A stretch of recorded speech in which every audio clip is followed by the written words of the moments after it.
Hey, it's Anthony Selm. In this video, we're going to talk about the difference between Medicare Supplement and Medicare Advantage. And as a senior, you probably get overwhelmed with options. I mean, there could be 20 to 30 different Medicare Advantage plans, dozens of insurance companies offering Medicare supplements, 10 or 20 or more Part D drug plans. So it's easy to get bogged down, but we're going to go through the differences, the fundamental differences, so that hopefully it helps you streamline the decision-making process based on what's important for you. Let's dive in. All right, so if you're new to Medicare, then one of the first things that you would want to cover, or that I cover with all my clients, is the two options that you have on ways to receive your healthcare benefits while you're eligible for Medicare during retirement. And option one, here on the left, is going to be the traditional route. That would be considered the gold standard, which is what most people do when they can afford it, which is having original Medicare with a Medicare supplement and a Part D standalone Part D prescription plan.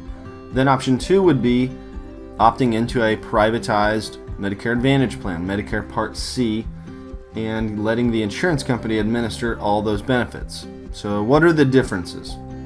Well, let's start back with option one. So first, understanding that with original Medicare, Part A and B administering those primary benefits, that gets you access to any healthcare provider nationwide that accepts Medicare.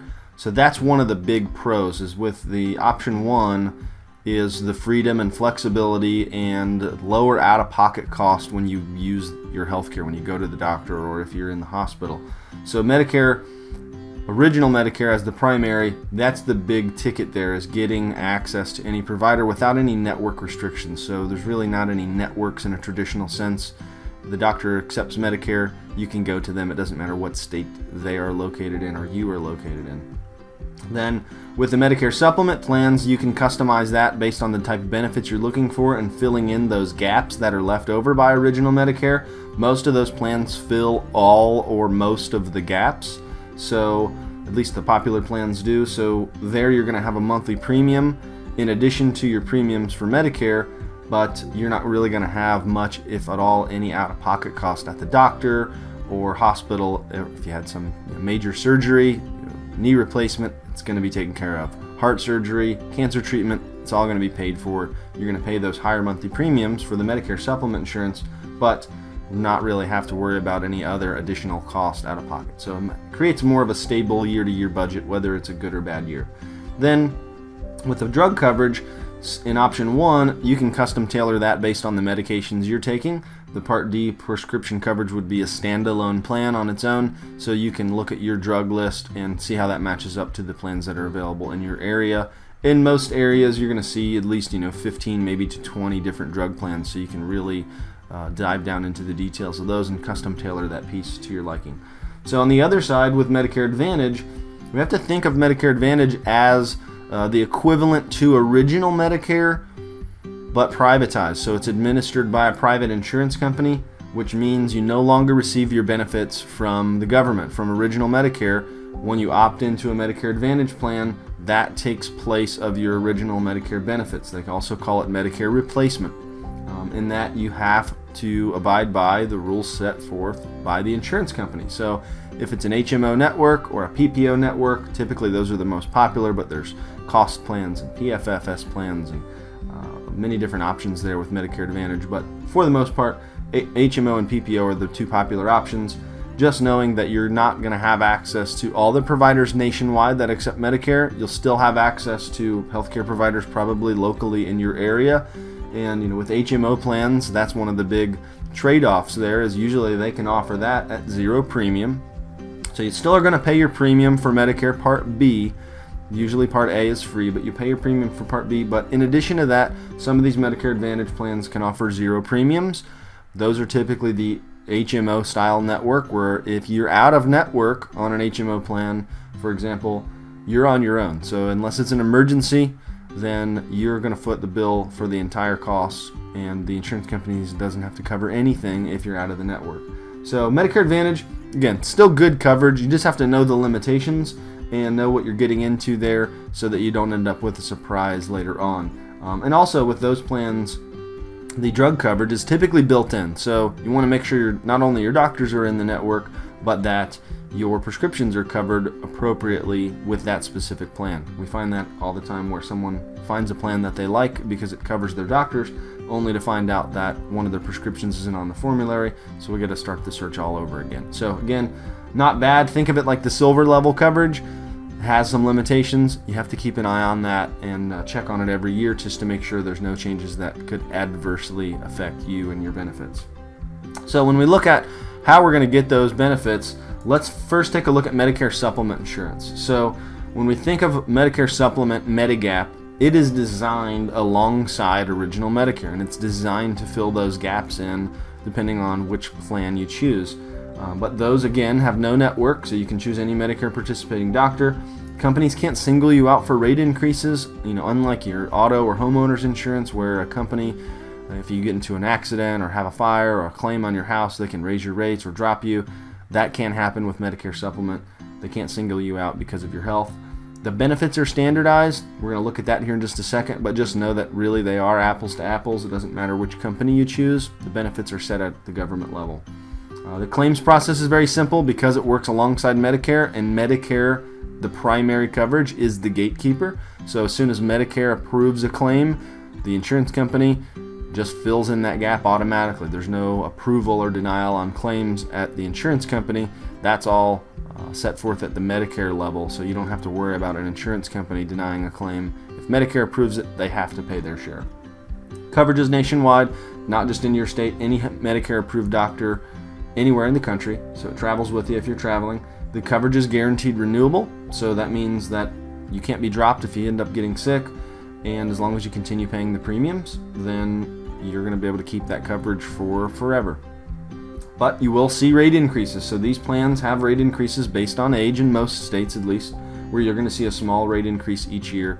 And you can identify the companies that have a good history there when you're selecting your Medicare supplement, so that we can't predict the future, but at least we try to look at the carriers that have a good past to look back on. So those plans with Medicare supplement, if there's one part of this video that I want to stick with you, is that with Medicare supplement, Medigap insurance, there isn't a yearly open enrollment period. A lot of people confuse that. With Medicare supplements, there's a one-time open enrollment period, and that's for the first 6 months you start Medicare Part B, or you're turning 65 or leaving your group insurance. So during that first 6 months, you have a guarantee insurability period where companies have to accept you regardless of your health status, and you can choose any Medicare supplement from any carrier you wish. After that 6-month period is up, though, they can deny coverage altogether based on the answers to their health questions. Each company's different. Don't let that scare you, but chronic illnesses like COPD, diabetes with insulin use, cancer, heart disease, things like that can prevent someone from being eligible for a Medicare supplement plan, depending on which state and which insurance companies are offered. So these plans, if you are looking at Medicare supplement insurance or considering it, now's the time, because you don't have to answer any health questions, which means the enrollment process is very easy. You can start the process 3 to 4 months ahead of time. Most companies will let you lock in a price as early as 6 months out. So, for example, if today were July 1st, you could theoretically apply for coverage starting January 1st. Companies will let you lock in that price 6 months ahead of your start date. And then just a couple bullet points here. If you're on COBRA and you're 65, you'll want to give us a call or talk to a specialist, because those benefits are not considered creditable in the eyes of Medicare, even though it is group insurance coverage. COBRA is not considered creditable, so you want to go ahead and get a phone call so that we can look at that for you. Same thing if you're with a small company with 19 or less employees. In most states, you're usually going to have some penalties if you delay enrolling into Medicare, because you're still going to be covered by that group plan. So you want to go ahead and give us a call if you're in either of those situations. So let's look at the Medicare supplement plans. I took this chart right out of the government Medicare handbook. These are the 10 Medicare supplement plans. So if there's one thing here to notice, is that there's no company names on this page, there's just letters. So you'll see the 10 letters, A, B, C, D, F, G, K, L, M, and N, and there's a high deductible version of Plan F. But Those are the 10 standardized plans, and in most states, except for Minnesota, Wisconsin, a few other states that are unique, these plans are sold by a letter. So it doesn't matter which company you're with that sells Plan F or G or N, those are the 3 most popular. The benefits are going to be exactly the same. So you know you're getting an apples to apples comparison when we look at the pricing. So you can see, for example, Plan F, one of the most popular plans now for many years. Usually it's overpriced, but we'll see that in just a second, that it covers 100% of the gaps left by Medicare. So theoretically, you have Plan F, you have original Medicare. Anytime you go to the doctor, it's covered 100%. Anytime you go to the hospital, surgery, physical therapy, whatever happens, as long as Medicare approves that claim, it's going to be covered 100%. Plan G, the next step down from F, benefit-wise, is only missing one piece, which is that Part B deductible. And you can see that's the only box that's missing.